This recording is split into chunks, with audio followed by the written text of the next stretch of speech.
3. Vamos dar prosseguimento aos nossos estudos nesta preciosa epístola.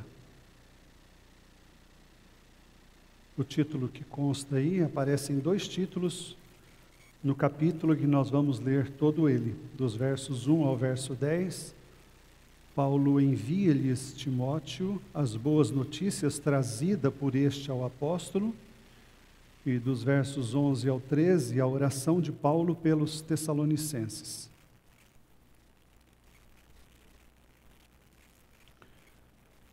A palavra do Senhor nos diz assim: pelo que, não podendo suportar mais o cuidado por vós, pareceu-nos bem ficar sozinhos em Atenas, e enviamos nosso irmão Timóteo, ministro de Deus no Evangelho de Cristo, para, em benefício da vossa fé, confirmar-vos e exortar-vos, a fim de que ninguém se inquiete com estas tribulações, porque vós mesmos sabeis que estamos designados para isto, pois, quando ainda estávamos convosco, predissemos que íamos ser afligidos, o que de fato aconteceu e é do vosso conhecimento.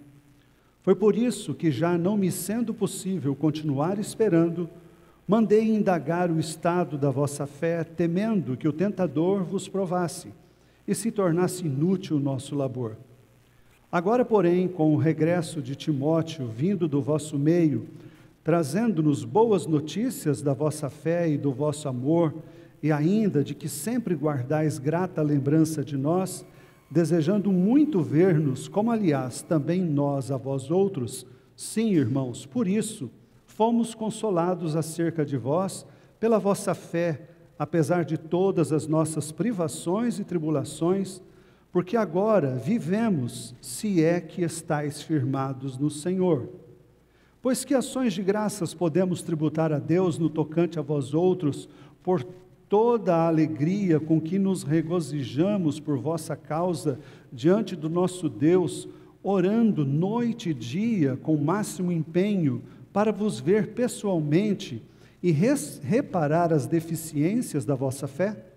Ora, o nosso mesmo Deus e Pai, e Jesus, nosso Senhor, dirijam-nos o caminho até vós, e o Senhor vos faça crescer e aumentar no amor uns para com os outros, e para com todos, como também nós para convosco, a fim de que seja o vosso coração confirmado em santidade, isento de culpa, na presença de nosso Deus e Pai, na vinda de nosso Senhor Jesus, com todos os seus santos. Amém. Vamos orar? Pai bondoso, nós te agradecemos, Senhor, por esta manhã, pelo privilégio de nos reunirmos em torno da Tua Palavra. Te agradecemos porque não estamos só, o Teu Espírito está conosco, real neste local, e o Teu Espírito é quem testifica e revela a Tua vontade, a Tua palavra aos nossos corações. Suplicamos por este socorro e pela Tua direção, que o Senhor ilumine as nossas mentes, aqueça os nossos corações, quebre a dureza dele e nos leve a crer mais em Ti e a descansar no Senhor, e crescermos nesta graça que um dia nos alcançou. Tantos irmãos que nos acompanham à distância, que o Senhor possa abençoá-los também e enriquecê-los e visitá-los onde quer que estejam, para a glória do Teu nome e no nome de Jesus. Amém, Senhor. Amém. Meus irmãos, uma das virtudes muito desejadas por todos nós, eu diria que uma das mais desejadas, daquelas que a gente quer ter sempre viva no coração, na mente, na vontade, é constância. Permanecer firme em um objetivo específico, perseverar em algo mesmo diante de dificuldades. Ser constante é um grande desafio. Por exemplo, quando a gente faz uma dieta rigorosa, e vem aquele desejo, né, de ser constante nessa dieta. Ninguém se empenha numa dieta, começa a fazer aquele caminho de cruz, de renúncia, sem um objetivo. E a gente quer chegar lá. Um provérbio chinês já diz que uma viagem de 1000 milhas começa com o primeiro passo, mas de nada adianta dar o primeiro passo se não chegar no fim da jornada, né? E o duro num regime rigoroso, numa dieta rigorosa, é aquele momento quando você se vê diante de um pudim, né, que tem alguém na minha frente que ama demais, e eu também gosto, aquele belo pudim, ou então quando você vê aquela coxinha brilhando, aquela coisa mais linda naquela gôndola, ou onde você toma o seu café, e a gente fica ali balançado em relação à continuidade do regime, ou dar ali uma pequena folga em todo esse sacrifício. Os estudantes, aqueles que estudam também, são testemunhas da necessidade de uma disciplina, de constância.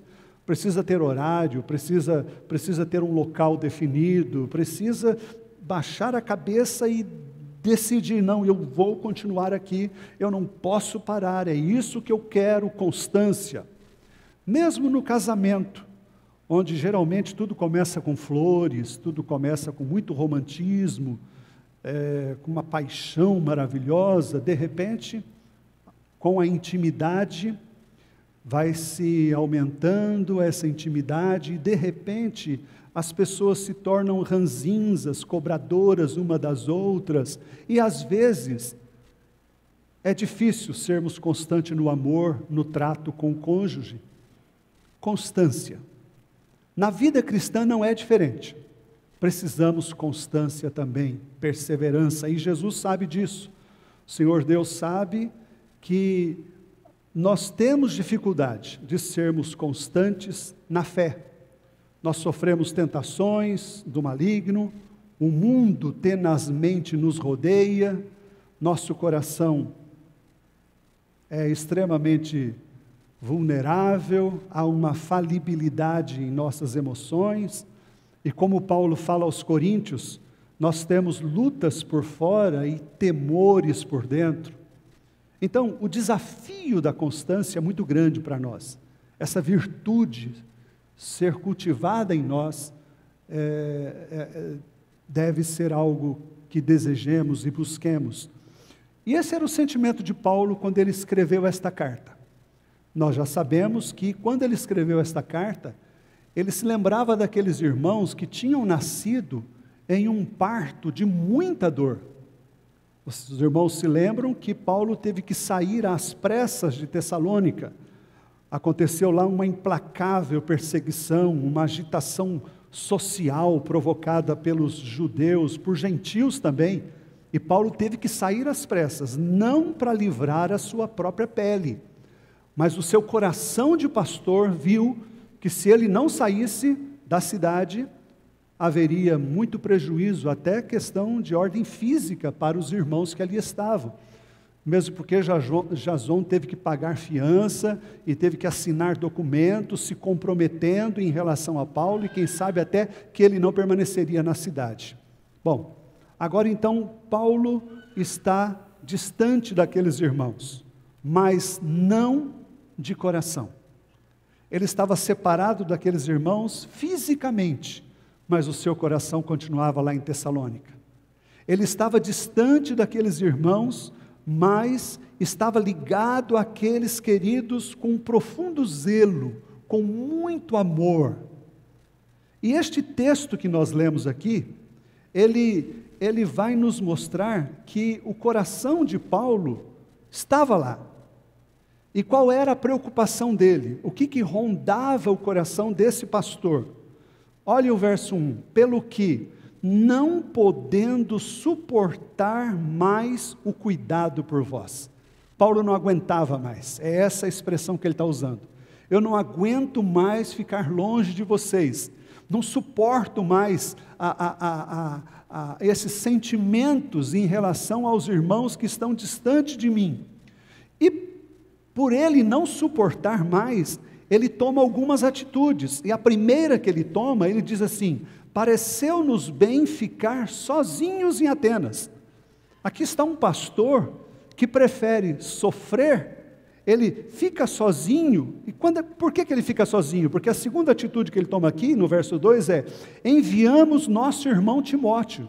Então, ele vê aqueles irmãos lá de Tessalônica precisam do pastor Timóteo, que é meu companheiro, que está aqui do meu lado, que me ajuda, que me consola, que me anima, que nós temos uma interação extraordinária de comunhão em Cristo, é meu discípulo. E ele diz: não, eu prefiro ficar só, eu abro mão da companhia de Timóteo, para que ele vá até vocês.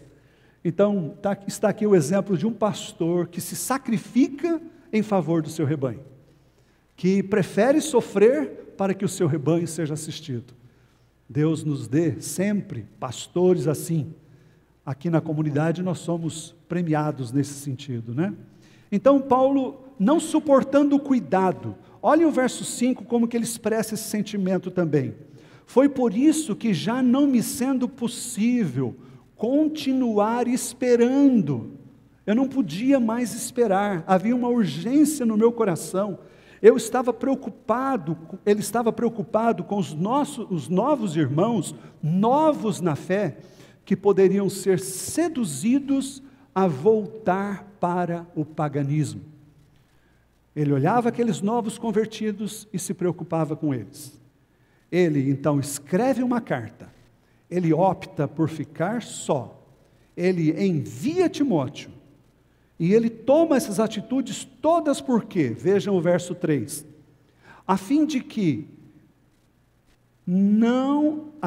ninguém se inquiete com essas tribulações, porque vós mesmos sabeis que estáis designados para isto. Ele viu, esses irmãos estão sofrendo profunda tribulação. E no verso 5, então, ele completa o verso que nós lemos, vamos ler todo agora.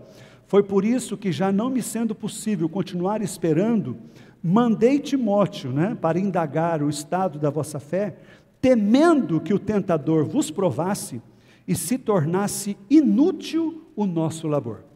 Então, esse era o encargo de Paulo. Havia um sentimento de amor. Essa é uma carta extremamente pessoal, do profundo do coração do apóstolo, e a preocupação era essa: temendo que o tentador vos provasse e se tornasse inútil o nosso trabalho. Neste ponto e nesses versos que nós lemos, eu quero destacar duas coisas. Aqui diz no verso 3 que as tribulações podem trazer inquietação. Olha o que diz o verso 3, no início: a fim de que ninguém se inquiete com estas tribulações. Inquietar-se. É uma palavra que tem o sentido de bajular, lisonjear, adular. O sentido dessa palavra já era usado 8 séculos antes de Cristo, por Homero. E qual que era a ideia? Essa palavra é usada para aquele momento em que o cão balança o rabo, o cachorro balançando o seu rabinho. Então, quando Paulo diz que ninguém se inquiete com as tribulações, ele está dizendo: cuidado com o lisonjear do diabo. Cuidado, porque na hora da tribulação, na hora da dor, na hora do sufoco, na hora da notícia terrível, no dia a dia, quando alguma coisa sobrevém a você, que já confessou a Cristo, que pertence a Cristo, que crê que Deus é soberano, que está crescendo neste caminho, nessa hora pode acontecer um lisonjear do diabo, dizendo a seus ouvidos assim: você não merece isso.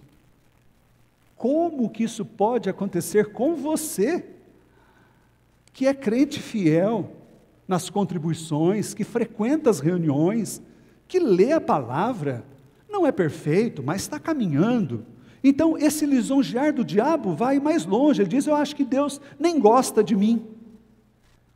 E vem a questão: será que Deus me ama mesmo? Isto tudo, diz o apóstolo, é lisonjear, é bajular, é um adular, é eu olhar para mim mesmo e me ver como vítima. Como que se Deus estivesse me colocando como alvo e todas as flechas estivessem sendo atiradas em mim. E eu me sinto fragilizado e vitimizado. Eu digo, no fundo, Deus não parece justo. Porque eu o sirvo e por que eu estou sofrendo tanto? Por que isso está acontecendo comigo? E vem os porquês, e o coração se divide, e aquela guerra interna, e Paulo então diz àqueles irmãos, não se inquietem com as tribulações, não permitam que o coração de vocês comece a divagar para lá e para cá. Lembram-se de Eva? Não foi exatamente isso que Satanás fez com ela? O que foi que ele disse a ela? Deus é injusto. Na verdade, quando ele disse que vocês não podem comer esse fruto, é porque o dia que vocês comerem, vocês vão ser iguais a Deus. Ele está escondendo algo que é só para Ele. Está roubando de vocês um privilégio que vocês podem desfrutar. Deus não está sendo justo com vocês. Esse é o trabalhar de Satanás, é a tática que ele usa. Não foi essa tática que ele usou com Jó também? Porque qual que é a tese de Satanás? Quem serve a Deus, serve com segundas intenções. Em resumo, essa é a tática de Satanás. A ideia é, não existe ninguém que sirva a Deus, a não ser com segundos interesses. Não foi isso que quando Deus diz, viste meu servo Jó? Aí o que é que Satanás diz? Mas também o Senhor cerca ele de cuidados, de riqueza, os filhos dele são saudáveis, ele tem rebanho em fartura, ele é um homem rico, próspero, saudável. Agora, tira as coisas dele para ver. Ele ama o Senhor por causa das coisas que o Senhor dá para ele. Então, o trabalhar ali, naquele momento na vida de Jó, e o confronto que ele sofreu foi, ninguém ama a Deus mais do que ama o dinheiro, mais do que ama a família, mais do que ama a sua própria saúde, mais do que ama os amigos. Foram 4 áreas na vida de Jó que Satanás o confrontou e Deus permitiu. E este confronto, esse embate, esse trabalhar, essa luta espiritual que se trava em nosso interior, Paulo olha como um grande risco à causa do Evangelho. Ele diz que o tentador vos provasse, verso 5, e se tornasse inútil o nosso labor. Vejam que a palavra tentador aqui é maiúscula, o T é maiúsculo, a palavra é maiúscula. Isto é, está se referindo a um personagem, que é o diabo, Satanás. Muita gente acha que o diabo é um mito, acha que o diabo é uma lenda, mas Paulo acreditava na existência dele, sabia que ele era real, era um ser espiritual, e que existe e que atua, e é um oponente muito poderoso. Ele é um expert em trabalhar, em confrontar, em nos tentar, em tentar nos dissuadir dos nossos propósitos, em minar a nossa constância. É o tentador, diz o apóstolo, ele é um oponente muito sério, muito sério. E este, diz Paulo, é um risco que todos vocês estão sofrendo. E então no verso 10, veja o que Paulo faz mais. Além de ficar só, além de escrever a carta, além de enviar Timóteo, diz o verso 10, que ele orava dia e noite, diz o texto, orando noite e dia, com máximo empenho, para vos ver pessoalmente e reparar as deficiências da vossa fé. Sempre que eu leio, Paulo usa muito essa expressão em outras epístolas também, sempre que eu leio isso aqui, que Paulo orava dia e noite com máximo empenho, primeiro eu tenho a impressão que há um certo exagero, às vezes passa pelo coração da gente, né? E outras vezes eu olho e falo, não é exagero, é palavra de Deus, está escrito, é isso mesmo. Aí eu me pego pensando, eu nunca orei desse jeito, eu não oro desse jeito. Até que nós enfrentamos uma situação de luta, de dificuldade, de aperto. Eu acredito que todos nós aqui já passamos, de repente, alguns de forma mais profunda, outros um pouco menos, mas todos nós já nos vimos em uma situação de dor na família, em uma situação de enfermidade, um acidente, uma notícia ruim, alguma coisa que mexe com a gente. em relação a alguém que nós amamos, ou mesmo em relação a gente, ou mesmo em relação a uma outra pessoa, e você não fica com o coração e a mente ligado naquela situação o tempo todo, alguém muito querido seu, e você dorme, está dormindo, mas parece que a mente não desliga daquilo, seu coração está ali o tempo todo. É essa a ideia do apóstolo, não é que ele ficava de joelho dia e noite, num quarto, orando o tempo todo, não, à medida do trabalho, à medida do dia a dia, é lógico que ele orava de joelhos, num quarto separado, mas enquanto ele fazia suas atividades normais, do dia a dia, da sua rotina, estava em constante oração, lembrando dos irmãos de Tessalônica, sempre perto do coração, sempre próximo de seus afetos, nas suas lembranças, é isso que ele está falando, orando noite e dia com empenho, E aqui vem uma questão para nós, eu abro um parênteses bem rápido, a importância de nós orarmos, irmãos, a importância de dobrarmos nossos joelhos do lado da nossa cama, a importância de termos uma vida de oração, a importância de orarmos enquanto comunidade, no horário das reuniões, do culto, quando é aberta a oportunidade, levante a sua voz, nem que seja uma expressão, nem que seja 3, 4 palavras de Senhor, como eu te amo, obrigado por estar aqui, Senhor, como nós somos privilegiados por nos reunirmos. A única ideia da oração comunitária, que é aquele espaço que a gente abre nas reuniões públicas, é que quando você ora, você não deve orar de forma pessoal. Levantar a voz e dizer assim, Senhor, abençoa a minha vida, abençoa o meu filho que está viajando, abençoa, e começa a fazer pedidos pessoais. É a única orientação que nós, como presbíteros, damos à igreja. Que quando nós nos reunimos de forma coletiva, você deve orar de forma coletiva. Sempre orando como comunidade, como igreja, orando como um todo. Não de forma particular. Mas expressar os seus sentimentos diante de Deus, sim. Senhor, a nossa alegria é muito grande por estarmos aqui. E tem gente que fala assim, mas eu tenho vergonha, ou eu tenho medo de orar errado. Será que existe uma oração errada?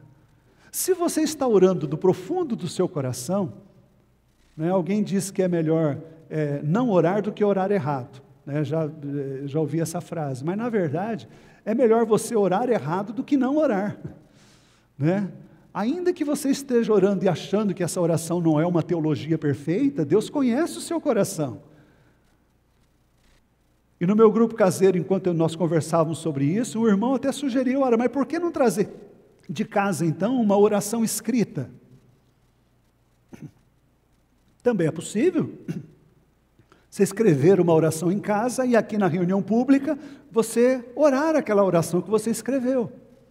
Então, irmãos, nós devemos nos exercitar em relação à oração. E Paulo aqui então faz tudo isso. E por que ele faz tudo isso?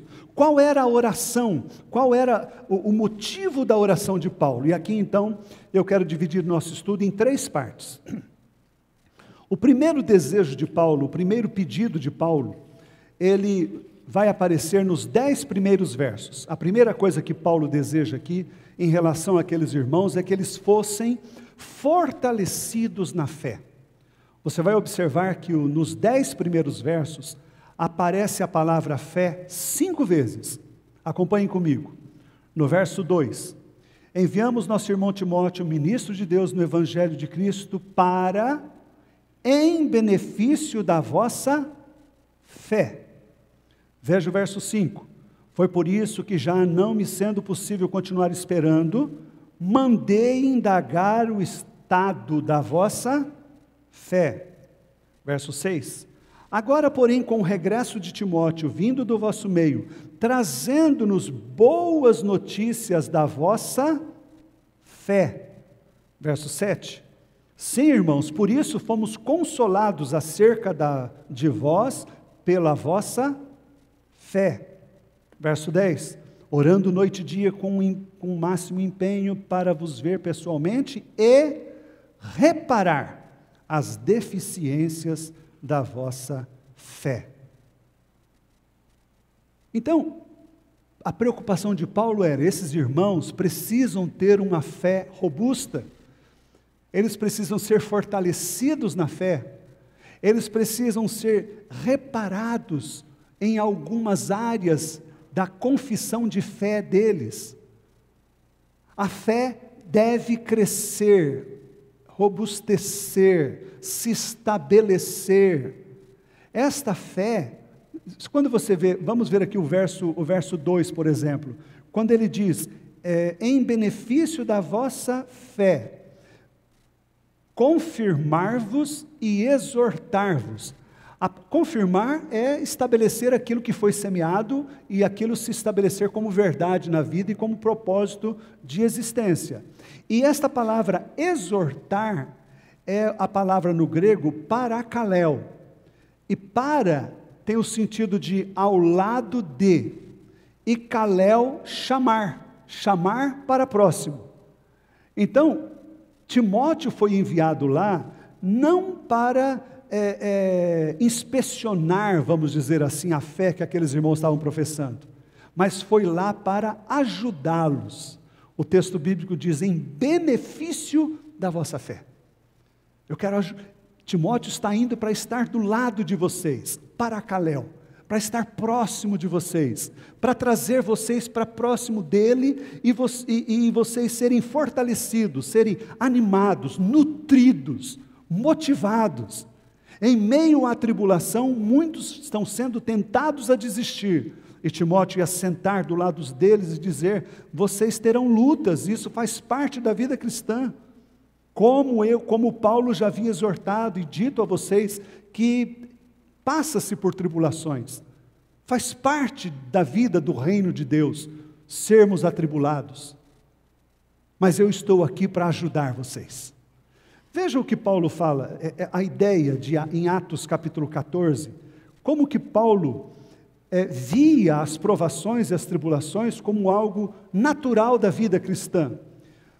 Paulo, em viagens, ele passava pelas igrejas, exortando, fortalecendo e animando os irmãos, e veja o que é que ele dizia para os irmãos. Atos 14, 21 e 22. Diz assim, e tendo anunciado o evangelho naquela cidade e feito muitos discípulos, voltaram para Listra e Icônio e Antioquia, fazendo o quê? Fortalecendo a alma dos discípulos, exortando-os, veja a palavra aqui, de novo, exortar, parakaleo, exortando-os a permanecer firmes na fé, e mostrando que através de muitas tribulações, nos importa entrar no reino de Deus. Então nós não devemos ficar surpresos quando enfrentamos lutas, provações, tribulações. Essa palavra parakaleo, o prefixo dela, a raiz dela, é que também dá origem à palavra paráclito.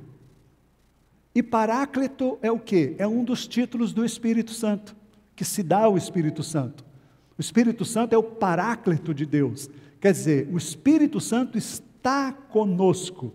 O Espírito Santo está em nós, está próximo, está junto, está aqui comigo.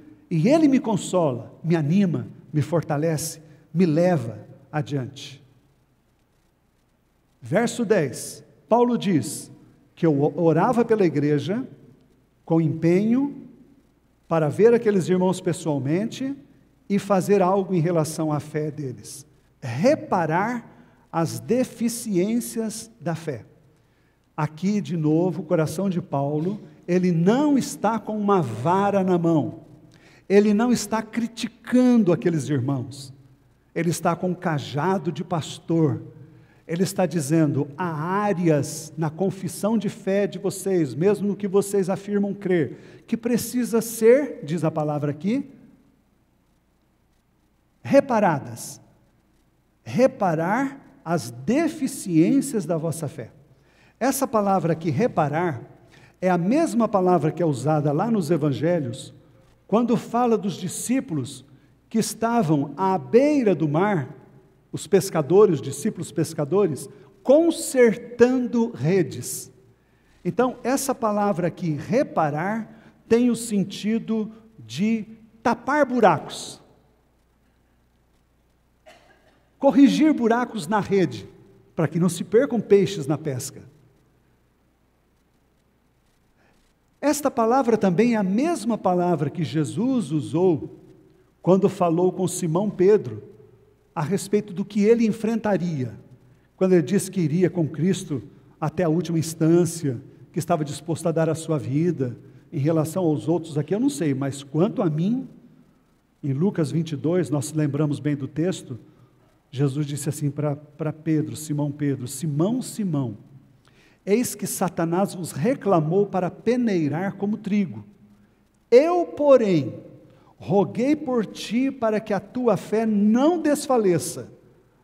Veja como é que Jesus continua. Tu, pois, quando converteres, fortalece os teus irmãos. É a mesma palavra fortalecer, no grego é a mesma que Paulo usa aqui em Tessalonicenses e que o Evangelho usa falando de consertar a rede. Ele está dizendo: Pedro, na hora que você experimentar a verdadeira conversão, que você me vir de forma plena e cair de joelhos aos meus pés, eu vou te usar para fortalecer os irmãos. Abra comigo 1 Pedro capítulo 5, verso 10. Pedro vai usar exatamente esta palavra para falar à igreja. E ele foi um reparador de fé na vida dos irmãos com quem ele conviveu. 1 Pedro 5,10.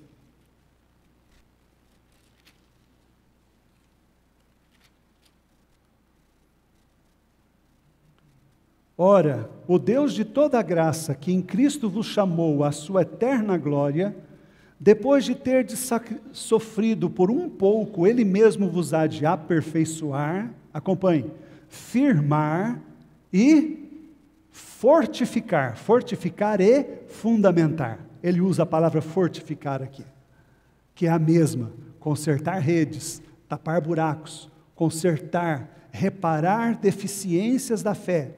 O Senhor vai fazer isso em vocês, usando-nos como instrumentos, usando a igreja, usando a mim, usando a você, para socorrer aqueles que estão débeis e fracos na fé. Quando se passa por luta, por tribulação, por prova, naquela hora difícil, todos nós precisamos ser ajudados.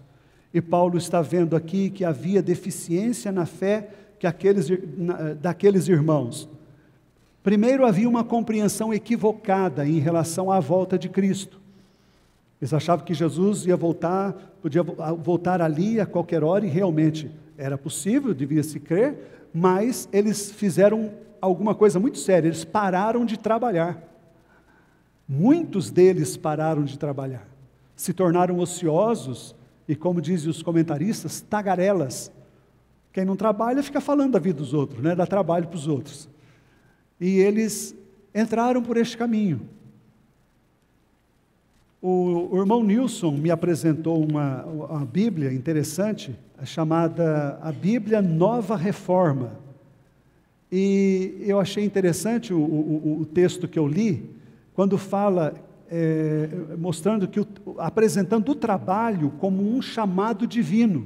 O comentário que esta Bíblia da editora Vida foi lançado o ano passado, quando comenta aqui a Epístola de Tessalonicenses, ele mostra o trabalho como um chamado divino, e dizendo que Paulo dava o exemplo de trabalho quando ele dizia que ele laborava, que ele trabalhava dia e noite. E uma das contribuições significativas da reforma, alguém diz que é uma das maiores contribuições enquanto sociedade, foi a reforma de valores e em relação ao trabalho. A reforma trouxe valor e dignidade ao trabalho, recuperou aquela cosmovisão integral. Quer dizer, espiritual é só aquilo que eu faço quando eu estou lendo a Bíblia, quando eu estou evangelizando, quando eu estou pregando, quando eu estou orando.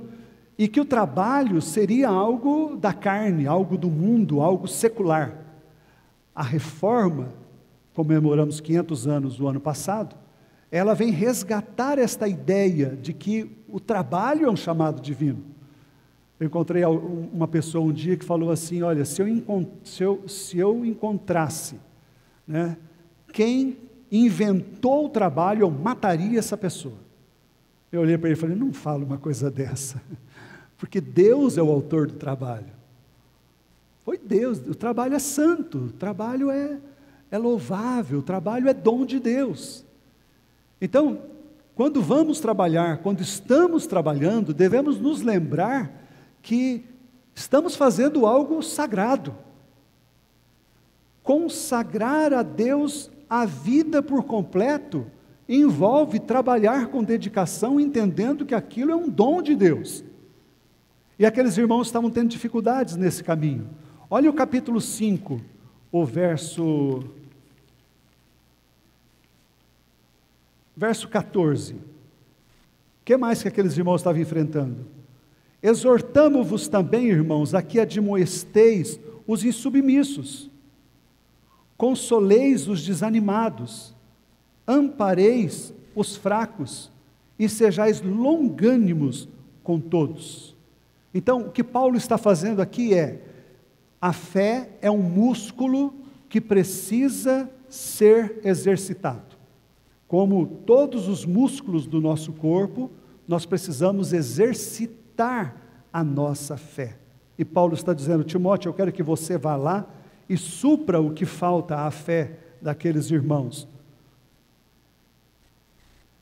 E a oração de Paulo foi atendida, e o desejo de Paulo foi ouvido. Veja 2 Timóteo, 2 Tessalonicenses, capítulo 1, versículo 3. Veja como ele faz referência a isso. Irmãos, cumpre-nos dar sempre graças a Deus no tocante a vós outros, como é justo, pois a vossa fé cresce sobremaneira. Deus ouviu a oração e Ele diz, eu dou graças a Deus porque a fé de vocês está crescendo. Então, primeiro desejo, oração de Paulo era que aqueles irmãos fossem fortalecidos na fé, que eles crescessem na fé. E a pergunta para nós hoje, estamos crescendo na fé? Estamos sendo alimentados pela palavra? Frequentamos as reuniões? Sabemos que a fé vem pelo ouvir e ouvir a palavra de Deus? No início da minha conversão, eu imaginei que depois de alguns anos de fé, eu seria um jovem forte na fé, a tal ponto em que, quem sabe, eu estaria descansando de forma segura, plena e total em Deus, e que a minha fé, eu seria um gigante na fé. Hoje, passados muitos anos da minha experiência de conversão, eu percebo que há áreas na minha vida em que existem lutas ainda de fé. Todos nós enfrentamos lutas de fé. O que é importante neste caminho, aprendermos a descansar em Deus, crendo na sua soberania, e orarmos como orou aquele homem que tinha um filho possesso por demônios, e que os discípulos não conseguiam expulsar. Jesus olhou para aquele homem e disse, ao que lhe respondeu Jesus, se podes, tudo é possível ao que crê. E o que aquele homem respondeu para Jesus? Imediatamente o pai do menino exclamou com lágrimas, eu creio, Senhor. E ele completou, ajuda-me na minha falta de fé. Eu creio, mas ajuda-me na minha falta de fé. O Espírito Santo é conosco, é o Paráclito divino, e nós devemos dar passos no caminho de sermos fortalecidos na fé, crescer na fé. Este era o desejo de Paulo em relação àqueles irmãos, e é o que o Espírito Santo quer trabalhar conosco nesta manhã também. Segundo desejo do apóstolo, que eles fossem abundantes no amor. Versículo 12. E o Senhor vos faça crescer e aumentar no amor uns para com os outros e para com todos, como também nós para convosco. As tribulações, as lutas podem tornar a gente egoísta. O sofrimento que a gente enfrenta pode quebrantar o coração da gente, como pode endurecer o coração da gente. Aquela frase muito conhecida, o mesmo sol que derrete o gelo, endurece o barro. Então a pergunta que a gente deve se fazer é: o que as lutas e tribulações da vida têm feito comigo? Têm me levado a depender ainda mais do Senhor? Ou têm me tornado ranzinza, infeliz, triste? Eu posso confiar no Senhor e amadurecer, como eu posso tentar ao Senhor e me tornar ainda mais infeliz.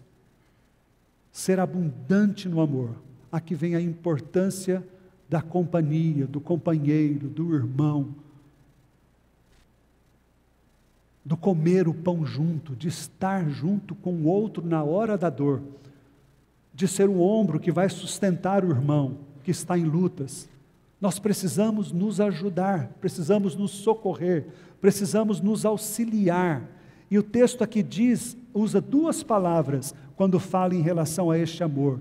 Ele diz: crescer e aumentar no amor uns para com os outros. A ideia aqui é de um transbordar de amor, que vai abundar de tal maneira que esse oceano de amor vai se estender para todos, aos irmãos, e aí o texto continua, não só aos próximos, uns para com os outros, e continua, para com todos, ou seja, para com os nossos inimigos, para com aqueles que nos perseguem, para com aqueles que querem o nosso mal. Transbordar de amor. Sobre o amor nós estamos muito ensinados, que este é o maior dos mandamentos.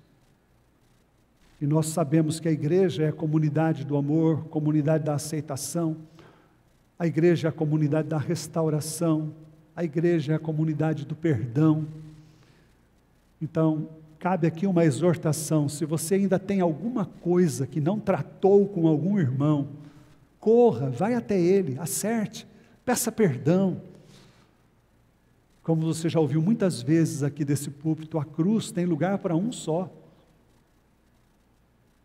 Não pense assim: eu vou para a cruz, mas o outro tem que vir junto comigo. Não, vai você primeiro para a cruz. Humilhe-se, vá, não jogue, não procrastine, não jogue isso para frente. Teve um problema, teve uma discussão, houve um embate, houve um confronto. Seja ágil em consertar. Peça perdão. Mas foi ele que errou comigo. A beleza do perdão está exatamente aí, que a gente pode perdoar o outro, mesmo o outro não querendo nos perdoar.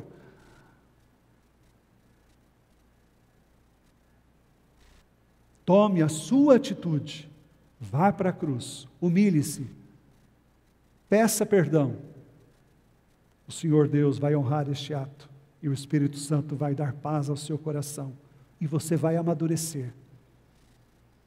João 13, 34 e 35, o Senhor disse: novo mandamento vos dou, que vos ameis uns aos outros, assim como eu vos amei, que também vos ameis uns aos outros. Nisto conhecerão todos que sois meus discípulos. O que Jesus está falando aqui? Esta é a carteira de identidade de todo discípulo meu. Quer saber qual que é o documento de identidade do cristão, daquele que diz que é meu discípulo? Nisto conhecerão todos que sois meus discípulos, se tiverdes amor uns aos outros. 1 João 4,19, diz o apóstolo: nós amamos porque Ele nos amou primeiro. Se alguém disser amo a Deus e odiar a seu irmão, é mentiroso, pois aquele que não ama seu irmão, a quem vê, não pode amar a Deus a quem não vê. Ora, temos da parte de Deus este mandamento, que aquele que ama a Deus, ame também seu irmão.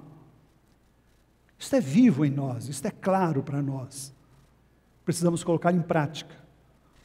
O amor não é apenas de palavras, não é uma coisa utópica, não é algo que fica de forma etérea, mas amor tem que ser transformado, tem que ser vivido de fato e na prática e em verdade, não em teoria.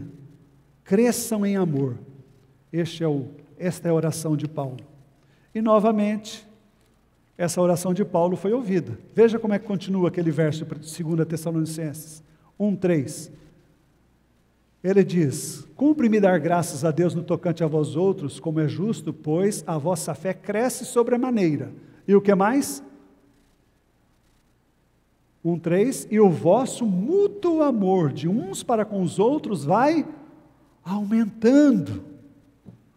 Vocês estão crescendo na fé e crescendo no amor. Isso está sendo maravilhoso. Isso está sendo belo. Em último lugar, outro desejo do apóstolo, pelo qual ele orava a Deus, era que aqueles irmãos fossem guardados na santidade. Verso 13. A fim de que seja o vosso coração confirmado em santidade, isento de culpa na presença de nosso Deus e Pai, na vinda de nosso Senhor Jesus Cristo com todos os seus santos. Confirmados na fé, abundantes no amor e guardados na santidade. Há 3 coisas neste verso 13 aqui que eu quero destacar. A primeira, que se apresenta a nós aqui, tudo começa no coração. Corações confirmados. Ele começa dizendo, a fim de que seja o vosso coração confirmado em santidade. Coração fala do quê? Fala da personalidade integral do homem. Coração na Bíblia fala de emoção, vontade e pensamento. Ou seja, o homem pensa, o homem deseja, o homem sente. Todas as áreas da nossa vida devem ser santificada. Não é algo que vai acontecer como alguma coisa externa, fora, mas começa no coração. E o texto continua: isento de culpa na presença de nosso Deus e Pai. Ou seja, a vida de santidade não é uma formalidade externa, mas acontece na presença de Deus. Não são simplesmente atos exteriores, mas é Deus quem vê, quem sonda, quem conhece o que há em nosso coração. Ele conhece quais são as nossas motivações. Então, esta santidade é algo que acontece lá dentro, é algo do coração. E veja como ele amplia este ensinamento no capítulo 4, versículo 3. Ele diz, pois esta é a vontade de Deus, a vossa santificação, que vos abstenhais da prostituição. Veja o verso 7 deste capítulo ainda. Porquanto Deus não nos chamou para a impureza, e sim para a santificação.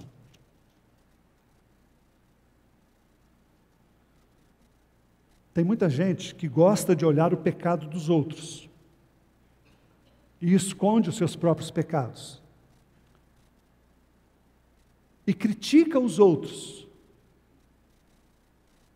Jesus deu um exemplo para nós muito importante, como todos, é claro, mas aquele momento quando ele pega uma bacia e coloca uma toalha, se cinge com uma toalha e vai lavar os pés dos discípulos, ele estava dando um exemplo de humildade e estava dando uma outra lição para nós também, eu creio ali. Ele estava nos ensinando 2 coisas. A primeira é que quando nós vamos lavar os pés dos outros, nós temos que estar dispostos que os outros lavem os nossos pés também. Ou seja, quando você vai tratar o outro, você deve estar disposto a ser tratado também.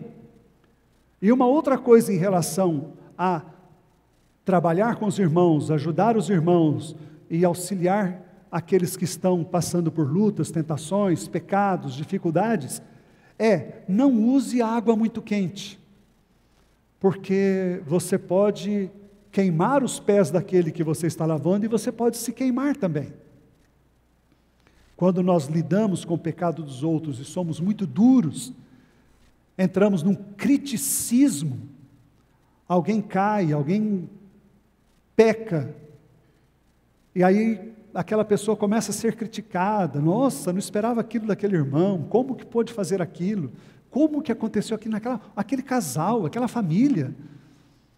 E começa a haver um criticismo, há uma ruptura na comunhão. A igreja sofre com isso.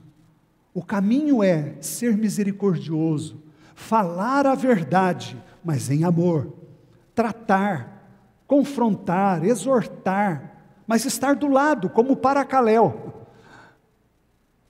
Próximo, chamar para próximo. Vem aqui, irmão, você está passando por isso, como é que está acontecendo essa situação na sua vida? Não simplesmente ter uma língua afiada para ficar falando dos outros, mas ser alguém que vai ser um ajudador, estar do lado. Essa pessoa, quando peca, não precisa ser criticada, ela precisa ser ajudada. Seus pés precisam ser lavados, mas não use água muito quente. A terceira e última verdade desse verso é que a segunda vinda do Senhor Jesus motiva a todos nós a uma vida de santidade. Se nós cremos que Jesus vai voltar, se cremos que Ele vem para julgar vivos e mortos, se cremos que vamos comparecer diante do tribunal de Cristo e as nossas obras serão julgadas, nós não vamos passar pelo juízo final, a grande trono branco de Apocalipse capítulo 20. Aquele nós não estaremos lá, mas as nossas obras, o nosso labor, a prática da nossa fé, como convivemos com os irmãos, a nossa vida em si, nós vamos passar por um julgamento. As nossas obras serão passadas como que pelo fogo, como diz o apóstolo Paulo, escrevendo aos Coríntios. Então, se nós seremos julgados enquanto obras que praticamos, precisamos viver em santidade diante de Deus. A palavra usada para santidade, nós já sabemos disso, para se referir a essa palavra, ela diz respeito a um objeto, a uma pessoa, que é separada do uso comum para um uso especial, separado para Deus, para o uso de Deus, para a glória de Deus. Portanto, irmãos, concluindo essa palavra, que o Senhor nos alcance, nos visite e que isso seja vivo para nós, para que a nossa fé seja fortalecida, para que sejamos abundantes em amor e para que nós realmente sejamos guardados em santidade, ajudando-nos uns aos outros. Eu faço algumas perguntas como aplicação e conclusão. A condição espiritual dos irmãos tem gerado peso em seu coração ao ponto de você fazer sacrifícios pessoais para ajudar o outro a crescer na fé? Quando você vê alguém em lutas, em dificuldades, isso tem gerado em você um desejo de até se sacrificar para ajudar o irmão? Nós temos orado pela igreja para que os irmãos sejam firmes na fé e mais arraigados no amor? Estamos vivendo em santidade? Ou estamos vivendo com máscaras?